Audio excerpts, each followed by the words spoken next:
Nós estamos começando aí a primeira semana do PET número 3 e nós vamos falar sobre a formação das monarquias nacionais, né? Nós vamos falar sobre esse tema, como que isso aconteceu, tá certo? Bom, antes de começarmos a discutir, a falar, a explicar como que isso aconteceu, como que foi essa formação, né? Como ocorreu aí o poder desses reis, nós temos que entender o conceito de monarquias centralizadas. O que são monarquias centralizadas, né? Vamos lá, muito simples. Monarquia centralizada significa que o rei, todo o poder, né, ficou concentrado na mão desse rei. Esse rei detém o poder de tudo. Então, dentro de uma monarquia centralizada, não existe a palavra democracia, né? Não existe assim, o rei falou, mas vamos votar? Não, não existe isso, né? Se o rei falou e escreveu, tá falado. Todo o poder está concentrado na mão dele. Isso é uma monarquia centralizada. Em que época que ocorreu essas chamadas monarquias centralizadas?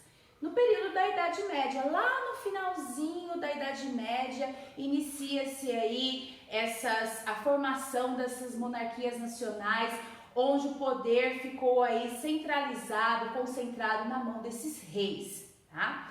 Mas antes da gente entender como isso aconteceu, nós temos que pensar assim, o seguinte: os reis, durante grande parte da Idade Média, ele sempre existiu, né? Ele estava lá, ele não tinha lá o seu poder político e administrativo. O poder político e administrativo dele foi, vamos dizer assim, sucumbido por outras classes sociais. A Igreja Católica e também os chamados senhores feudais.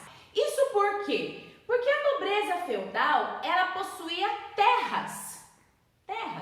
Lembrando que na Idade Média, a economia, a base da economia durante todo esse período foi a agricultura, né? Então, logo, necessitava-se de terras. E quem possuía essa quantidade suficiente aí de terras? Essa elite, né? Essa elite, essas pessoas, esses membros da nobreza, os chamados senhores feudais, tá? Vamos pensar assim, esses reis sempre existiram, né? Eles tinham o poder reduzido pelos chamados senhores feudais, mas nós também tínhamos a igreja, né? A Igreja Católica, naquele período, durante toda a Alta Idade Média e também lá para o finalzinho da Baixa Idade Média, quando ela vai começar a perder o seu poder também, né? Vamos dizer assim, essa igreja, ela era que mandava em tudo. Era a Igreja Católica que mandava em tudo. A Igreja Católica falava durante esse período e todas as pessoas realmente obedeciam. Até mesmo a elite, né? Os membros, a nobreza, os senhores feudais. Tá? Então isso vocês não podem se esquecer. Mas o que estava acontecendo lá na Baixa Idade Média, que é onde a gente quer chegar, né? Gente, foi um período de só desgraça. Um período que só aconteceu tragédia durante a Baixa Idade Média, né? Gente, parecia que foi um trem ali, não sei lá o que aconteceu, que gorou o negócio ali na Europa. E que só vinha tempestades e guerras e pestes e revoltas. O trem tava doido naquele período, né? E por conta de todos esses problemas, então nós tivemos lá, vamos falar de todos eles um pouquinho, rapidinho, tá? Então primeiro nós tivemos um período de muitas chuvas. Chuva. E as terras começaram a ficar alagadas, não ia mais nada ali naquelas terras, né? Por conta disso, lembrando que a base da economia daquele período era a agricultura, por conta de todas essas chuvas, o que vai acontecer? Não vai ter comida, não vai dar para plantar, não vai dar para colher, não vai dar para comer, e as pessoas vão começar a morrer de fome. Segundo problema, fome, as pessoas vão morrer de fome. Bom, além disso, nós vamos ter um período de peste, a peste negra. Vocês já ouviram falar da peste negra? Então as pessoas, 1/3 da população da Europa foi dizimada com a peste negra. Mais morte. Mas tá pouco ainda, gente. É bobagem. Peste negra, fome. Não, então vamos ter um período de guerras. Beleza. Tivemos o quê? As cruzadas. a guerra dos 100 anos, mais pessoas morrendo, né?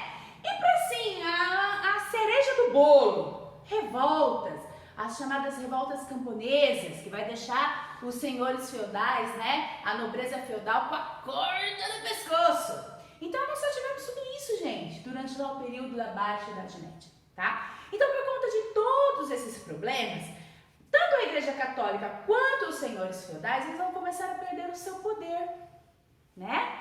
Vão começar a se enfraquecer assim, devagarinho, vão começar a se enfraquecer, alguns vão ficar até pobres, né? Alguns membros ali da nobreza feudal vão começar a ficar pobres, mas enfim, tá? Só que lá no final da Idade Média, por volta lá do século XIV, uma classe social, ela vai começar a se ascender, economicamente falando. Vai começar a ganhar muito dinheiro, vai começar a ficar muito rico, muito poderoso. São os quem? São quem? Quem que eu tô falando? Os burgueses. Os burgueses que eram lá os nossos, né, chamados comerciantes. Então os reis começaram...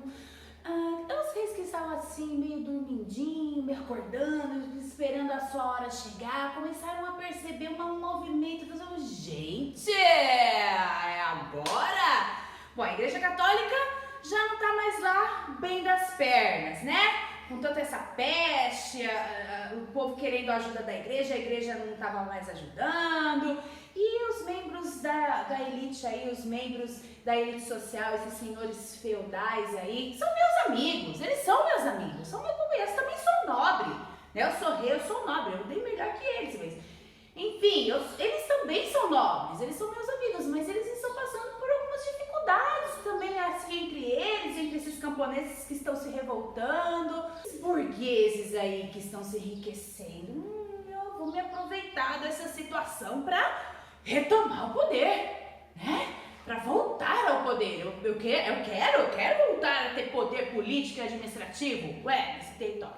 Então chegou lá os burgueses, falou, burguesada, vem cá, chega mais, vem comigo aqui. Eu sou o rei, né? Eu continuo sendo rei, eu não tenho poder, mas eu sou o rei. E aí, vocês querem ter algumas vantagens se vocês, assim, me apoiarem, né? Vocês querem?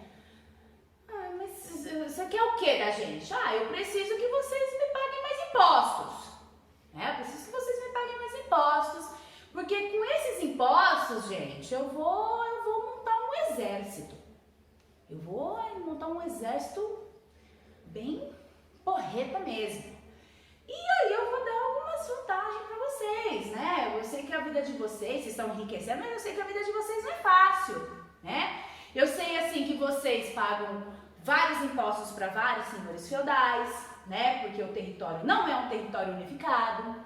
Eu sei que cada território que vocês têm que mudar as moedas aí, porque cada local é uma moeda diferente, então você tem que ficar mudando moeda. Eu sei que isso para vocês é complicado. Qual que é a minha proposta como rei? Minha proposta como rei é unificar esses territórios. Fazer que seja uma coisa só, unificar tudo, né?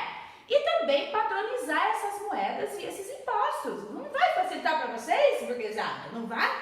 Opa, os burgueses, é tudo que a gente precisa, não, gente? Não é tudo que a gente gente precisa disso, é agora, é lógico que a gente vai te apoiar. E aí, os burgueses começaram a apoiar esses reis, né? Pagando altos impostos para ele, né? Para que ele monte o seu exército. Qual que era a intenção do rei de montar um exército? Poder. Ele precisava de um poder maior do que o poder dos senhores feudais. Ele precisava se sobressair aos senhores feudais, né? E isso de fato aconteceu, né? Os reis, eles conseguiram ali organizar os seus exércitos e eles agora tinham força militar. Os membros da elite feudal lá, né, a nobreza feudal, já não estava muito bem das pernas, os camponeses estavam lá se revoltando, né, botando fogo nas terras deles. Essas pessoas chegavam e falaram, olha, rei, eu sou nobre, né? Nós somos nobres, você também é nobre. E eu tô com a corda no pescoço. Os camponeses estão lá, acabando com tudo que é nosso. Você pode ajudar a gente com o seu exército e mandar aqueles camponeses ir pra caçar coquinho? Ah, posso. Mas vocês vão me apoiar? Eu vou ter o apoio de vocês? Claro que sim, senhor. Você vai ser o nosso rei. Eu apoio você de qualquer jeito, mesmo que isso signifique a gente perder o nosso poder político. Mas você ajudando a gente nessa atual circunstância, pra nós tá ótimo. Então fechou, mas eu vou fazer mais por vocês. Sério? Vou. Pros burgueses eu não vou fazer nada, mas pra vocês eu vou isentar vocês aí de vários impostos. Vocês não vão precisar pagar imposto pra mim.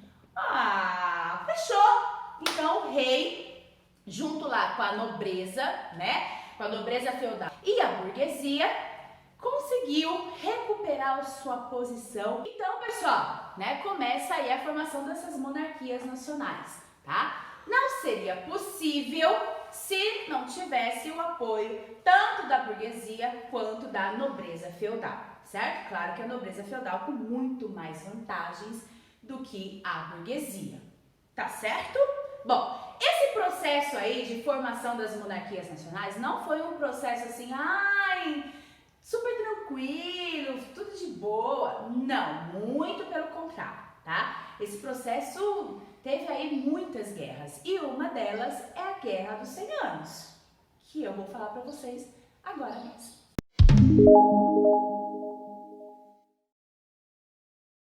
Bom, então vamos falar aí da Guerra dos 100 Anos, né? Que na verdade ela não durou só 100 anos, 100 anos, pouco. Ela durou 116 anos.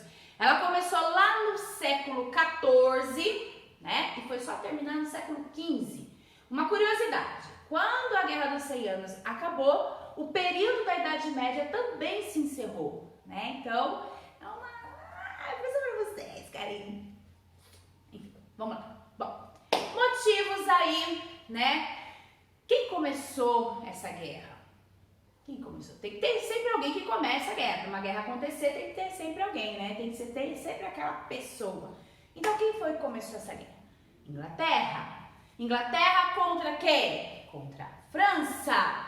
Uai, professora, mas por que a Inglaterra começou essa guerra? Por dois motivos, tá? Motivo econômico e também por um motivo político. Vamos falar um pouquinho aí desse motivo econômico. Econômico. Lá no norte da França, né, tinha um comércio ali bombando, gente. O trem tava... E a Inglaterra cresceu o olho naquele comércio. Falou, eu quero fazer parte, eu quero ter um pouquinho nessa de qualquer jeito. Uma hora eu chego lá, tá? Então esse era o motivo econômico.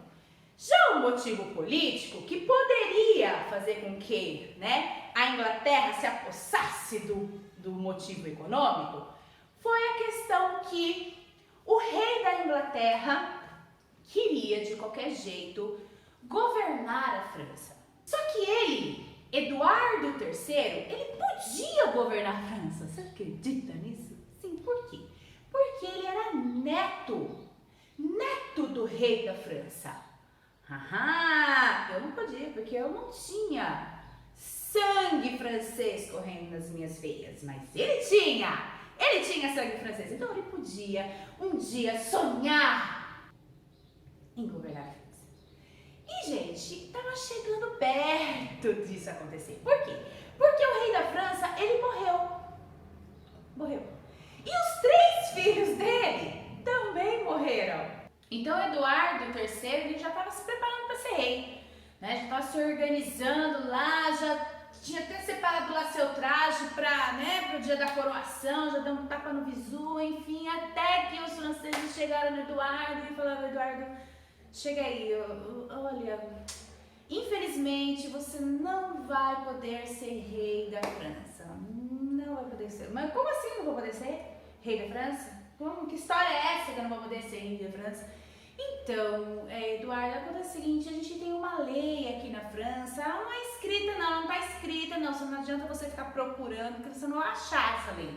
É uma lei assim mais de costume nosso, que diz o seguinte, Eduardo, que a pessoa para, né, ser coroado rei, suceder o trono francês, ele precisa ser aí de uma linhagem masculina. E você, Eduardo, a gente sabe que você é neto, né, do nosso rei falecido, mas enfim, você é neto através de uma linhagem feminina, Eduardo. Então, desculpa, Eduardo, você não vai poder aí ser rei, né, da França, tá? Mas não se preocupa não fica triste, você é rei da Inglaterra. Tudo bem, tá? Não fica triste não. Bom, a gente vai coroar outra pessoa, né? A gente vai coroar o Felipe IV aí. Um cara poderoso, importante. Então fica aí você com a Inglaterra e a gente coroando outra pessoa lá pro nossa França, certo? Bom, o Felipe... ai, mas era a minha hora de ser rei, agora vamos coroar aquele Valois para rei da França, sendo eu o neto? Não, eu não me conformo, vamos pra guerra, e a treta começa a criar assim. Por conta disso, certo? No primeiro momento da guerra, né, a Inglaterra tá com sangue nos olhos. No primeiro momento da guerra, a Inglaterra foi com tudo pra cima dos franceses, conquistando vários territórios.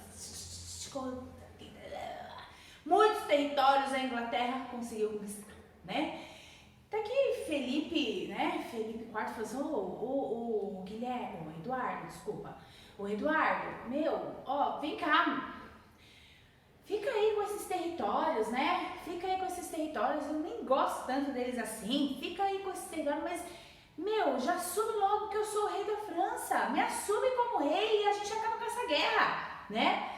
E aí o Eduardo falou, não, eu quero ser rei da França. É o meu direito, eu quero ser rei. E a guerra continua, né? Aí nesse segundo momento da guerra, foi um período aí mais tranquilo, né?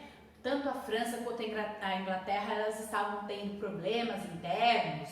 Então eles tiveram aí um período de trégua, né? Eles tiveram lá um período de trégua que durou lá por volta de 20 anos, até para dar uma respirada, né, gente? Até para dar uma respirada. Bom, depois desse período de trégua, a França retorna com tudo, né? A França acordou das cinzas, gente, né? Acordou, levantou das cinzas, enfim, tipo uma fênix. Tal. E aí, os franceses com o exército, né, que tinha lá, junto com esse exército, uma pessoa muito importante que fez toda a diferença no exército francês, que foi Joana d'Arc. Joana d'Arc, vocês vão fazer uma pesquisa sobre Joana d'Arc, vocês vão saber da história delas e vocês vão me contar, tá? Então Joana d'Arc, junto lá com o exército francês, conquistou vários territórios que a Inglaterra havia conquistado, né, no primeiro período da Guerra dos 100 Anos. Então a França reconquistou vários territórios. E aí, né, mesmo depois da morte de Joana d'Arc, a França continuou na guerra e conseguiu conquistar todos aqueles territórios, todos, não ficou um para a Inglaterra, né? E aí, acaba a guerra. Uai, mas quem ganhou a guerra? França ou Inglaterra? Inglaterra ou França? Bom, pessoal, assim, partindo do princípio, né, que se ganha uma guerra aquele país que conquista mais territórios, nem França e nem Inglaterra, né? Porque a Inglaterra, ela no primeiro momento conquistou vários territórios, mas depois no último momento da guerra, a França retomou os territórios que já era dela. Então quer dizer, ninguém ganhou nada. Então, ao meu ver, ficou aí empatado, né? Ficou aí, deu um empate, certo? Agora, psicologicamente falando, a França, né? A França retomou seus territórios, então já é um ganho. Então, Se vocês quiserem falar que foi a França que venceu a Guerra dos 100 Anos, vocês podem falar, mas pra mim, né? Pra mim deu empate. Bom, para as duas nações, houve sim consequências. Isso aconteceu, isso teve consequências negativas, tanto para uma quanto para outra, né? Que consequências aí foram essas? Então, algumas, né? Primeiro, muitos mortos. Mais mortos, né? Mais mortos. Tanto ali para a nação inglesa quanto para a nação francesa. Muitos mortos. Crise econômica. Uma outra consequência da Guerra dos 100 Anos. A crise econômica. Tanto os dois países saíram mais pobres do que entraram. Então, uma outra consequência, eu acho que a pior de todas para os dois países, né? Eles tiveram um atraso nas expedições marítimas. Enquanto as outras nações, como por exemplo Portugal, né, Espanha, eles estavam já colonizando outros continentes, a Inglaterra e a França teve esse atraso. Eles não conseguiram avançar nas expedições marítimas. Então isso prejudicou muito a economia desses países. Tá certo? Então, pessoal, é isso que eu queria passar para vocês, tá? Espero que vocês tenham entendido o conteúdo aí dessa primeira semana do PET. Agora é com vocês. Vocês vão responder os exercícios aí que estão sendo propostos na apostila. E além disso, fazer aquela pesquisa sobre Joana d'Arc, que depois lá no grupo eu vou estar perguntando para vocês, vocês vão estar me dando aí uma devolutiva, beleza? Um beijo para vocês e até a segunda semana. Tchau, tchau!